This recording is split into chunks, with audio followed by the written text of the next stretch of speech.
kusoo dhawaada barnaamijkeennii cunno karinta ah oo ka daawanayseen somalifood.tv markacadday.net youtube-ka CTV iyo SBN television meel alle meesha aad joogtaan adduunka anigu waa Sheekh Cabdicasiis waxaan caawa idinku soo dhaweynayaa oo ka daawanaysaan shaashada television-ka iyo internet-kaba meel alle meesha aad joogtaan barnaamijkeygii cunno karinta ahaa oo la magac baxay cunnadii wacneed waxa barnaamijyadeeda hore aad uga daawanayseen meel alle meesha aad joogtaan youtube-ka oo maaragtay ka daawanayseen Somali Cooking Show hadda waxaan idin haynaa television cusub oo Soomaali ah oo la yiraahdo somalifood.tv aad ka daawanaysaan barnaamijkeygii cunno karinta ah oo la magac baxay cunnadii wacneed iyo markacadday.net haddaba su'aashu waxa ay tahay caawa maxaan idin hayaa caawa waxaan idin hayaa habka wacan oo loo rastagareeyo bataatigii waxaan yeelayaa qudradiisii iyo carfiyaashiisa ayaan marinayaa kadibna foornada ayaan ku dhamaystirayaa waxaan kaloo caawa idin soo bandhigayaa oo barnaamijkeygii cunnadii wacneed aad ka daawanaysaan vegetable stew khudrad aan maaragtay kor ku suubinayo oo carfiyaasheedii waxeeda isku darayo kadibna maaragtay aan ku dhamaystiri doono ku qurxin doono bataatigii aan maaragtay aan foornada aan geliyay iyo roodi iyo maaragtay in yaro basale aan ku qurxin doono oo baleedka waa daawanaysaan markuu barnaamijka dhamaado hadduu alla yiraahdo roasted potato waxa uu ka kooban yahay rosemary iyo wuxuu ka kooban yahay garlic dried oregano dried cilantro coriander seeds iyo cusbo iyo saliid waxa aan soo qaatay carfiyaashii waa isku garaacaya mooyaha ayaan si fiican ayaan u tumayaa ama mashiinka ayaan ku shiidanayaa bataatigii waa dhaqayaa kadibna waa qalajinayaa kadibna waxa aan dusha maaragtay aan kaga darayaa carfiyaashii iyo saliid oo aan si fiican isku dhex qaadsiinayo bataatiga waa dhaqayaa waxa aan soo qaatay cooking spray waxa aan ku shubayaa weel bataatigii ayaan hadda waxa aan ku darayaa carfiyaashiisa ayaan dusha kaga darayaa waxaan kaloo aan dusha kaga darayaa saliid si fiican ayaan isku dhex qaadsiinayaa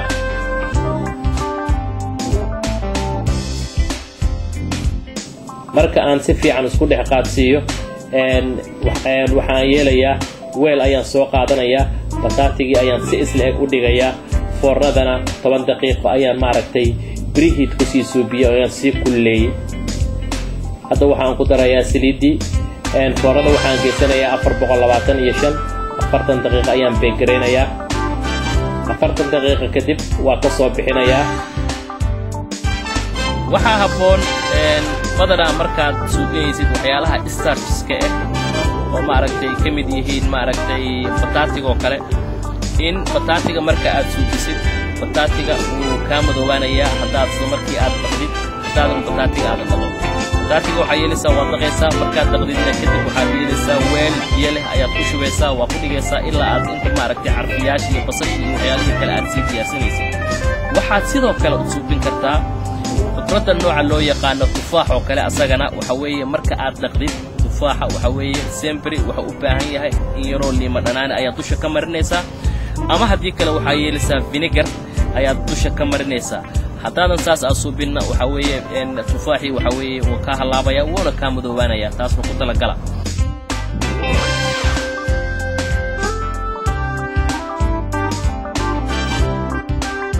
qaybteena hore barnaamijka waxaan ku soo qaadanay bataatigii haddana waxaan suubinayaa vegetable stew wuxuu ka kooban yahay garbanzo beans wuxuu ka kooban yahay red kidney beans wuxuu ka kooban yahay yaanyo wuxuu ka kooban yahay carrot wuxuu ka kooban yahay basbaas cagaar scallion basasha loo yaqaano iyo basashii caadiga ahayd waxaan kaloo isku darayaa garam masala iyo paprika ayaan si fiican isku darayaa waxaan kaloo ku darayaa coriander waxaan ku darayaa turmeric waxaan ku darayaa kamuun shiidan waxaan ku darayaa dhagayare waxaan kaloo ku darayaa xoogaa badhare waxaan ku darayaa yaro saliide waxaan ku darayaa kabsar caleen waxaan ku darayaa cusbada maaragtay sea salt waxaan ku darayaa liimo dhanaan waxaan ku darayaa heel maaragtay heelka midhihiisa oo 2 qaado biyo aan ku dhigay iyo waxaan ku darayaa tomato paste ama dii kale yaanyo shiishiid oo aan maaragtay ku garaacay 3 qaado maaragtay oo maaragtay vinegar vegetable stew ama khudrad isku careeyay hadba sidii af Soomaaliga loo yiraahdo vegetable stew waxa uu ka kooban yahay hore ayaan idinku soo sheegay hadda waxa aan soo qaadanayaa digsi ayaan soo qaadanayaa waxaan ku shubayaa xoogaa yaroo saliid waxaan ku shubayaa xoogaa yaroo badhare marka intaas isla maaragtay jagac yiraahdan basashii ayaa ku daraya basasha ilaa ay isi kareyso 5 daqiiqo oo isi jilceyso waxa aan soo qaadanayaa toon baan soo qaatay xoogaa yaroo toon ayaan soo qaatay 3 xabo toon ayaan soo qaadanayaa waxaan kaloo soo qaadanayaa in yaroo kabsar caleen ayaan soo qaadanayaa oo isku garaacaya mooyaha ayaan isku garaacaya sembere waxa haboon cunada carafteeda daarabti toonta inaad soo saartid toonta hadaad shiidid ama se hadaad midida ku gogoysid waxa carafteeda ay ka fiican tahay marka aad si fiican u garaacid ayay soo bixaysaa toontii ayaan si fiican u garaacday toontii marka aan garaacday ayaan waxaan yeelayaa basashii ayaan ku darayaa si fiican ayaan iskula walaaqayaa kadibna waxa aan soo qaadanayaa xawaajiyaashii oo hore inii ku soo sheegay xawaajidii ayaan ku darayaa xawaajidii marka aan ku daro oo caraftii xawaajidii ay isla rogmaan oo maaragtay aynasan iga guban xawaajka hadduu baadhur yahay oo saliidda aad maaragtay haygeys uu gubanayaa ayaan waxaan ku darayaa yaanyadii ayaan ku darayaa gasacii yaanyadii ayaan ku darayaa yaanyada oo almost waxa weeye hore ayaa loo soo suubiyay gasacii ku jirtay marka waa si fiican ayaan u garaacayaa qaadada ayaan ku burburinayaa qaadada ayaan si fiican ku burburinayaa waxaan kaloo aan soo qaatay heel aan 2 qaado biyo maaragtay mirihiisa kula dhigay waxaan kaloo ku darayaa tomato paste iyo khashi aan isku soo garaacday waxaan ku darayaa 3 xabo basbaas waxaan kaloo aan ku darayaa carrots si fiican ayaan u walaaqayaa kadibna markay cabaar isla karaan waa daboolayaa xogaa ayaan isla karinayaa marka ay karaan kadibna waxa aan yeelayaa waan walaaqayaa si fiican ayaan u walaaqayaa isku dhex qaadsiinayaa waxa aan ku darayaa maaragtay digirti ayaan ku darayaa waxaan kaloo ku darayaa garbanzo beans waa walaaqayaa waana daboolayaa kadib cabaar ayaan isla kariyey waa u jeedaan dhacaankii ayuu dhalayaa markay si fiican iskula karaan oo maaragtay oo aad ay u karto waxa aan ku darayaa sea salt cusbada badda cunada dhadhan waxay siisaa flavor aad iyo aad u macaan waxaan kaloo ku darayaa basal cagaarkii kadibna waxa aan ku darayaa half bakeeri oo maaragtay kabsar caleene waxa aan soo qaatay sicni ayaan soo qaatay dhexda ayaan ka dhigayaa khudradii waxaan geesaha aan ka dhigayaa pita bread Arabian bread hadba dadka sida ay u yaqaanaan waxaan kaloo aan dusha ka sii saarayaa aan ku sii qurxinayaa digirtii waxaan dusha ka sii saarayaa aan dhinac ka sii dhigayaa carrotskii mid walba xabad carrotskii aan khudradda ku soo kariyey ayaan mid walba dusha ka saarayaa bataatigii ayaan maaragtay ku qurxinayaa dhexda ka dhigayaa basal ayaan dhinaca ka dhigayaa sidaas ayuu ku soo baxay xogaa kaloo maaragtay oo digir ayaan dusha kaga daray sixnigan waa u jeedaan aad iyo aad buu u qurxoon yahay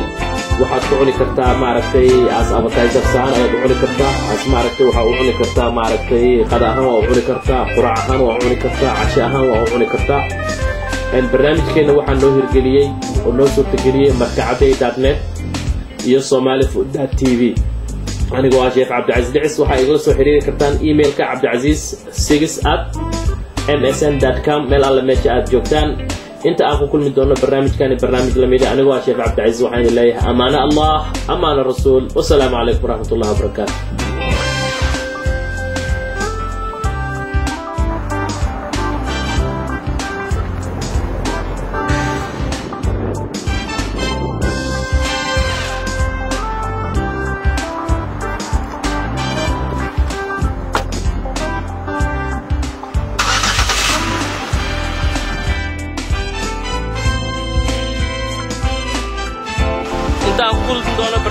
برنامج لميده أنا هو شيخ عبدالعزيز دعس مركز الدعوة somalifood.tv هي مركز عدي .net.